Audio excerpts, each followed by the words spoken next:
Your feet may be contributing to your shin pain. And a couple exercises that we can do for this involve making sure that we're activating our arch appropriately. Now, for me, I am somebody who does have a flatter foot, and that's okay. First thing we're going to do is we want to make sure that we're drilling that big toe into the ground. We're not talking about the tip of that toe. We're talking about the ball of our foot. So what we want to be able to do is drill that toe into the ground.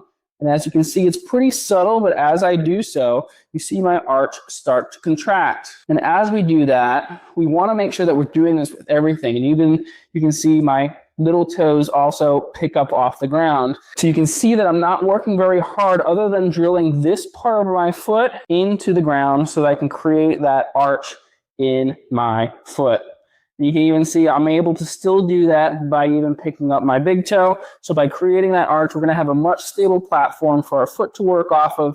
We want to hold this exercise for about 5 seconds each. We want to do as many repetitions as we can tolerate before our foot starts to kind of cramp. So it may be that you don't have to do too many in the beginning, but as we get better at this, as we get more stable, as we get more aware of what's going on with our foot without our toes curling, by pushing that big toe into the ground, the better off we'll be. The next thing we're going to do to help prevent shin splints is toe yoga or toe gymnastics, however you want to call it. So we're going to do something similar along with that toe contraction. We're going to start lifting the rest of your toes off the ground and keeping that big toe down on the ground.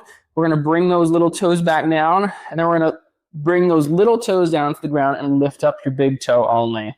We're going to alternate back and forth with that by just pushing that big toe into the ground and then lifting the big toe, little toes off the ground. We're just going to go back and forth. You can play up with speed a little bit. You can go back and forth. The last thing we're going to do is a single leg calf raise. We can start with this on the floor, and we can progress to on a step, and we can also progress to weight. So we're going to make sure that as we're doing this, we're completely raising up onto our toes.